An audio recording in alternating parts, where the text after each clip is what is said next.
gagal merancang adalah merancang untuk gagal. Terima kasih Merajuk Agenda. Kombinasi kehakiman yang berwibawa. Seterusnya, hadirin, hadirat, wirausahaan di generasi harapan. Fokus data saya pada hari ini, faedah merancang kewangan untuk jangka panjang. Hadirin, hadirat, pencetus wawasan sekalian, izinkan saya memukai simpulan benang-benang kalimat faksi pidato saya pada hari ini. Rasa faedah merancang kewangan bermaksud manfaat kepada satu proses letakkan satu tujuan perkara berkenaan kewangan, manakala frasa jangka panjang pula bermaksud tempoh ataupun waktu yang lama.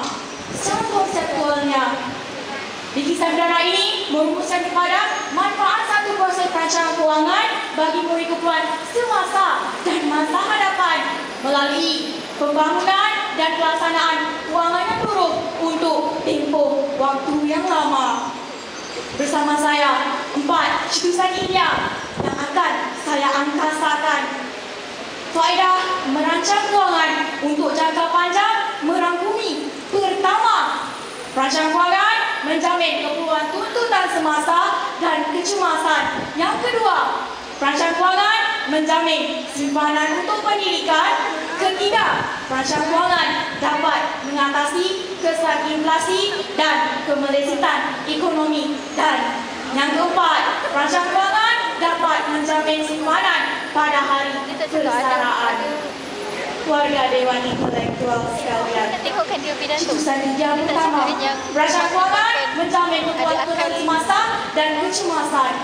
Dalam memenuhi keperluan tuntutan semasa seperti makanan, pakaian, tempat tinggal dan perkhidmatan individu maupun keluarga, perlu bijak membezakan antara keperluan dan kehendak. Mereka seharusnya berbelanja untuk kemampuan agar tidak berhutang. Menurut laporan berita harian 10 Mac 2010, ada individu yang sanggup berbunuhan kerana tidak mampu melaksanaikan hutang sebanyak RM1,000. Perbelanjaan yang berhemah dan berjimat-jimat juga dapat menjamin keperluan bagi kecemasan. Bak kata pepatah, kami tidak selalunya cerah. Kemana berjimat boleh dimanfaatkan? Melaporlah jawapan setepatnya. Kemana pula wang boleh dilaporkan? Bermodal nasional PNB lah jawapannya, melalui sam-sam amanah yang nyata, selamat dan kurang berisiko. Jelas, bijak merancang, keperluan tuan semasa dan kecemasan terjamin. Sidang Dewan yang dihormati, bingkisan media kedua, perancang kewangan dapat menjamin simpanan untuk pendidikan. Secara kata, seorang pelajar memerlukan RM30,000 bagi membiayai kos melanjutkan pelajaran dalam program ijazah sarjana muda sastra di universiti tempatan. Bagi program ijazah sarjana muda perempatan pula sudah semestinya lebih tinggi. Apatah lagi jika mahu melanjutkan pelajaran ke luar negara. Terdapat beberapa tabung unit pendidikan yang didapat kini, antaranya Amanah Saham Didik ASD dan Amanah Saham Gemilang ASG khas untuk pendidikan. Keistimewaan Amanah Saham Didik ialah ibu bapa boleh melapor bagi pihak anak-anak seawal usia 6 bulan. Perancang kewangan seawal usia ini dapat memberikan masa yang lebih panjang untuk mengumpul wang yang lebih banyak. Bukankah orang-orang tua berpesan masa itu emas? Jelas, bijak merancang, simpanan pendidikan terjamin.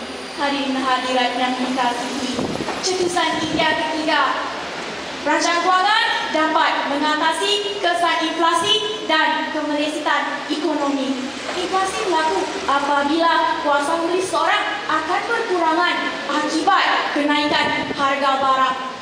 Sekiranya berlaku kemelesetan ekonomi, sudah semestinya individu maupun keluarga mempunyai kesukaran untuk menguruskan perbelanjaan secukupnya akibat kehilangan pekerjaan dan tiada asas pendapatan yang kukuh. Oleh itu, mereka perlu berbelanja seminimum yang mungkin dan memaksimumkan simpanan maupun pelaburan. Mereka boleh membuat simpanan kepada 3 bahagian. tujuan pelaburan, 1/3 untuk tujuan simpanan kecemasan iaitu simpanan yang berada di tangan, dan 1/3 untuk simpanan di dalam bank. Di Pemuda Nasional Berhad, ternyata Skim Amal Saham Nasional ASN dan Skim Amal Nasional Berhad ASB nyata dihadap bijak kerana pulangan tinggi mampu ditawarkan. Jelas, bijak merancang dapat mengatasi kesan inflasi dan kemerisikan ekonomi. Hadirin hadirat, cetusan ideal terakhir perancangan kewangan dapat menjamin simpanan pada hari persaraan. Hal ini yang penting kerana selepas bersara, perbelanjaan bukan hanya melibatkan perbelanjaan untuk keperluan asas, malahan keperluan kesihatan. Setelah bersara, tidak seharusnya individu bergantung 100% pada caruman pelaburan simpanan pekerja KWSP semata-mata. Sebaliknya, mencari alternatif lain bagi menanggung kehidupan selepas bersara. Sebagai contoh, mereka boleh melabur dalam amanah saham Satu Malaysia ataupun amanah saham Wawasan 2020. Oleh itu, bijak merancang dapat menjamin simpanan pada hari persaraan. Sebelum saya melaburkan tirai, ingin saya tegaskan, perancangan kewangan bukan sahaja dapat menjamin kebutuhan semasa, kecemasan, pendidikan, dapat menghadapi inflasi dan kemerdekaan ekonomi, serta persaraan malahan amat penting dalam merealisasikan impian kita pada masa hadapan. Bagi menyelesaikan impian tersebut, kita perlu mempunyai perancangan kewangan yang bijak dan dibina mengikut keperluan hidup kita. Perancangan kewangan yang terbaik juga mempunyai objektif ataupun tujuan yang jelas serta strategi kewangan yang praktikal. Akhir kata, ingat masa hadapan, ingat PNB. Ingat masa hadapan, ingat PNB. Sekian wabillahi taufiq wal hidayah.